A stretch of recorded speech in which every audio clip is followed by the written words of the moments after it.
सुप्रभात छात्रों, आज की हिंदी कक्षा में आप सभी का स्वागत है। आज हम करने जा रहे हैं हमारी व्याकरण का विषय संज्ञा। सबसे पहले जानेंगे कि संज्ञा होता क्या है। इस संसार में, जिस संसार में हम रह रहे हैं, तो वहां पर प्रत्येक प्राणी, जानवर, स्थान, वस्तु, हर एक चीज को हम किसी न किसी नाम से पुकारते हैं, किसी न किसी नाम से उसको समझते हैं। तो उस प्राणी, वस्तु, स्थान, जानवर, उन सभी के नाम को ही संज्ञा कहा जाता है। किसी भी प्राणी, वस्तु, स्थान या भाव को बताने वाले शब्दों को संज्ञा कहते हैं। यानी अगर हम वृक्ष है, वृक्ष को वृक्ष बुलाते हैं, तो वृक्ष जो है एक संज्ञा शब्द है। यदि हम किसी बच्चे का दलजीत नाम लेते हैं, तो दलजीत हो गया है एक संज्ञा शब्द है। आगे हम देखते हैं संज्ञा के भेद। संज्ञा किस तरह से जानी जाती है? व्यक्ति, स्थान, वस्तु, भाव। अब व्यक्ति कौन कौन से होते हैं? व्यक्ति यानी कि प्राणी, जैसे कि बल्लेबाज, लोग, खिलाड़ी, धोनी। अब यहाँ पर धोनी किसी का नाम है, खिलाड़ी भी कोई इंसान होगा, चाहे वो लड़का हो चाहे लड़की हो, लोग कुछ झुंड होगा, और बल्लेबाज कोई क्रिकेट खेलने वाला खिलाड़ी होगा। तो यहाँ पर ये सब व्यक्तिवाचक संज्ञा कहलाती है। स्थान वाली संज्ञा में सिर्फ स्थान का नाम ही आएगा, जैसे कि भारत एक देश का नाम है, पाकिस्तान मैदान, बाग, बगीचा। वस्तु किसी भी वस्तु यानी कि कोई भी चीज के नाम को वस्तुवाचक संज्ञा कहा जाता है, जैसे कि क्रिकेट, मैच। भाव जिन्हें हम देख नहीं सकते, सिर्फ समझ सकते हैं, सिर्फ महसूस कर सकते हैं, जैसे कि हमारी भारतीय भावना। हम भारतीय है, हमारे अंदर एक भारतीय भावना है, उसको किसी को भी हम दिखा नहीं सकते, सिर्फ समझा सकते हैं कि कितनी हमारे अंदर भावना है। हमारा बचपन, हमारा प्रेम, ये सिर्फ समझा जा सकता है। संज्ञा के भेद। संज्ञा के 3 भेद होते हैं। मेन इसके संज्ञा के 3 भेद होते हैं। पहला है व्यक्तिवाचक संज्ञा। व्यक्तिवाचक संज्ञा जिसे हम खास, मतलब कोई भी खास नाम हो, चाहे वो किसी देश का नाम हो, किसी व्यक्ति का, दिन का, महीने का, भाषाओं का, त्योहारों का, तो यहाँ पर जो शब्द खास माने जाते हैं, जैसे कि देश भारत, पाकिस्तान, अमेरिका, इंग्लैंड। व्यक्ति महात्मा गांधी जी, जवाहरलाल नेहरू, इंदिरा गांधी जी, या फिर हमारे नरेंद्र मोदी, अब्दुल कलाम, राहुल गांधी, ये सब खास व्यक्तियों के नाम है। फिर चाहे वो एक्टर अमिताभ बच्चन, शाहरुख खान, कोई भी गायक हो, जैसे कि दलजीत दोसांझ, ठीक है, जो खास, जो पूरे मतलब प्रसिद्ध होती हैं जो शख्सियत, उन्हें व्यक्तिवाचक संज्ञा का नाम दिया जाता है। दिन सोमवार, मंगलवार, वो खास है, हफ्ते में सोमवार एक बार ही आता है।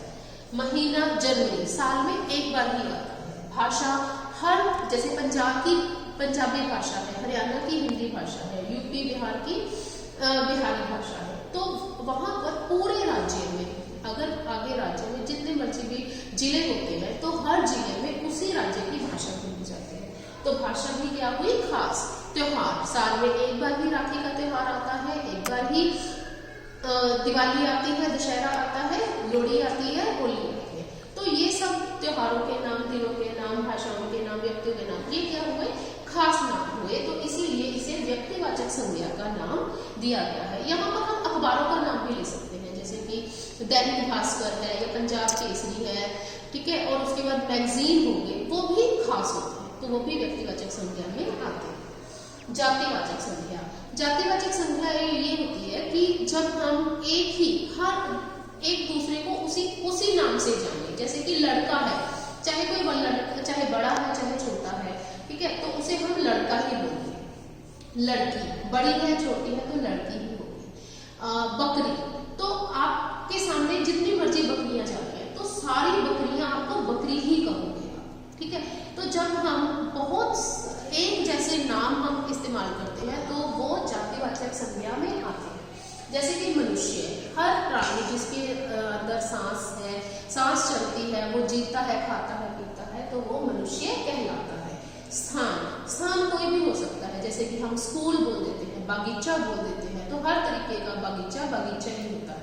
हर तरीके का स्कूल, चाहे वो बड़ा है चाहे वो छोटा है, वो स्कूल ही कहलाएगा। प्रकृति, हमारी कुदरत, जातिवाचक के आगे दो भाग माने जाते हैं, एक है द्रव्यवाचक और एक है समुदायवाचक। द्रव्यवाचक, द्रव्य का मतलब होता है लिक्विड, ठीक है। तो जहां पर जैसे कि घी, तेल, पानी, अब सोना चांदी को भी हम पिघला सकते हैं, वो पिघल के दूसरी शेप ले लेते हैं, यानी कि वो एक बार द्रव्य बन सकते हैं, द्रव हो सकते हैं, तो उनको भी हम द्रव्यवाचक संज्ञा में लेते हैं। समुदायवाचक, समुदायवाचक इसको आप पंजाबी में इकट्ठवाचक भी बोल सकते हो, इंग्लिश में कलेक्टिव नाउन भी बोल सकते हो। तो ये समुदायवाचक में आ जाते हैं, जैसे कि बकरियों का झुंड जा रहा है, भेड़ों का झुंड जा रहा है, कक्षा है ना, कक्षा में कितने बच्चे होते हैं, तो वो कक्षा जो है वो समुदायवाचक मानी जाती है। जैसे फौज है, फौज में कितने फौजी होते हैं, तो वो भी समुदायवाचक होगा। तीसरा है भाववाचक संख्या। भाववाचक संख्या हमारे भाव में आ जाते हैं, जिसे हम दिखा नहीं सकते, सिर्फ हम महसूस कर सकते हैं। जैसे गुलाब जामुन की मिठास, क्या हम देख सकते हैं? हम गुलाब जामुन ब्राउन भूरे रंग का ही देख सकते हैं, रसगुल्ला सफेद रंग का होता है, जलेबी संतरी रंग की होती है, लाल रंग की होती है, लेकिन जब हम उसे खाते हैं तो हमें मीठी मीठी लगती है, हम उसकी मिठास को महसूस कर सकते हैं। तो भाववाचक संख्या भी मनुष्य संबंधी, क्रिया संबंधी और अलग अलग प्रकार से होती है। सबसे पहले मनुष्य संबंधी। मनुष्य संबंधी कैसे? खुशी, उदासी, मुस्कान, मोटापा, बुढ़ापा।